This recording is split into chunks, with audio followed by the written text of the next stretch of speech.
Natural Solutions Foundation trustee Ralph Fusatola, JD, here today, reading General Bert Stubblebine's most recent blog, Military Medical Betrayal, Soldiers, Suicide, and Psychiatric Drugs. Help us take General Bert's important message viral. Please like and share this video. Bert Stubblebine is, of course, the president of the Natural Solutions Foundation, Major General, United States Army, retired. Military Medical Betrayal, Soldiers, Suicide, and Psychiatric Drugs. Quote, nearly 1,900 military veterans are thought to have taken their own lives in just 2014 alone. From thebusinessinsider.com. Quote, all empires end badly. End quote. Dr. Ron Paul. Psychiatric and related medications kill by enhancing depression, psychosis, aggression, violent behavior. In the presence of danger, fear, nutrition deficits, sleep deprivation, and constant overdrive alert, they trigger profound neurological and physiological changes that are killing our soldiers and everyone whose lives they touch, from bereaved or murdered family members to other members of the military to civilians brutally slaughtered by men and women, literally driven out of their minds by their doctors. At least 20% of the active duty combat forces the U.S. fields in its endless wars are on psychoactive medications today. It wasn't always that way. Prior to the early 1990s, combat soldiers were prohibited from taking psychiatric medications. It was well understood that the conditions, including stress, sleep deprivation, fear, and hyperarousal, involved in combat increased the toxicity of psychiatric drugs, and that soldiers who took them under these conditions were prone to more homicidal, suicidal, and other violent behavior. What was less clearly understood at the time was that the use of these drugs under combat conditions increased the devastating long-term destruction of life, known now as post-traumatic stress disorder, or PTSD. Before the First Gulf War, any warrior on meds was kept far away from combat. In the early 1990s, the military changed its rules, allowing, and in fact actively encouraging, active duty combat soldiers to take psychiatric medications to help them to continue to engage in combat. As a direct consequence of these policies, which mean that today fully 20% of all combat soldiers are taking these disastrous medications, the horrid trend of ever-increasing soldier suicides has now reached pandemic proportions. Since then, up to 20% of all combat soldiers are on these dangerous psychiatric drugs. General Bert continues, when I was an active duty soldier, I truly believed that our military physicians could be totally trusted, and that if they prescribed medication, including psychiatric medication, it was necessary, well-tested, and safe. Turns out I was seriously wrong.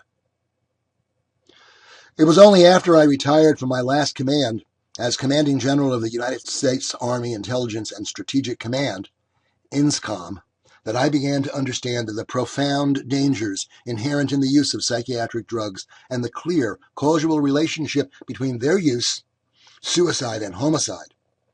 I learned that psychiatric drugs, given under conditions of high stress and anxiety, actually potentiate the development of psychosis, irrational, violent behavior, PTSD, depression, homicide, and suicide. The biochemistry and neurology of how and why this happens is actually quite well known and has been for some time. There is therefore absolutely no excuse for ignoring these well-established scientific facts. The cost of doing so is the vast tragedy of soldier homicides, suicides, and the associated collateral damage. As a professional military career officer, General Burt continues, I am deeply distressed by a leadership which has adopted policies which have resulted in a drugged and dysfunctional military, causing outrages such as the slaughter of non-combatants and shameful blotches on our national honor like Abu Ghraib. Drugged men and women necessarily have lowered judgment thresholds and will commit violent and irrational acts without discernment. It was for precisely this reason that soldiers on psychiatric medications were deemed unfit for combat duty. They are unfit for combat duty. Since my retirement, General Burt reads, I have learned from Dr. Rima how prescription drugs, by poisoning enzyme systems, cause more problems than they cure. During her 4+ decades as a psychiatrist and an environmental physician, she has consistently refused to prescribe dangerous drugs, except to wean patients off them. She clearly predicted the current, constantly escalating roll call of suicide, homicide, military, pediatric, and civilian. The second tragic Fort Hood mass shooting teaches us that. Again. I weep for our warriors, wounded by their own leadership through the provision of mandated, untested, and dangerous vaccines, and then wounded further when they are drugged with dangerous psychiatric medications known to turn people into victims, homicidal and suicidal victims. As it did with desegregation, the military must take the lead in changing social norms as they affect the efficacy of our forces and the integrity of our society and its defenders. That means searching for safe, effective, and natural solutions to the special medical needs of members of the armed forces, rather than employing the most invasive standard medicine and triage medicine approaches to maintaining soldiers' mental and physical health. There are better, more responsible, and more effective alternatives. 1. Meditation, breathing, neurobiofeedback, frequency, intentionality, and other self-regulatory techniques. Not dangerous psychiatric drugs. Keeping troubled troops out of combat is essential. We must change the rules back to their pre-1991 status.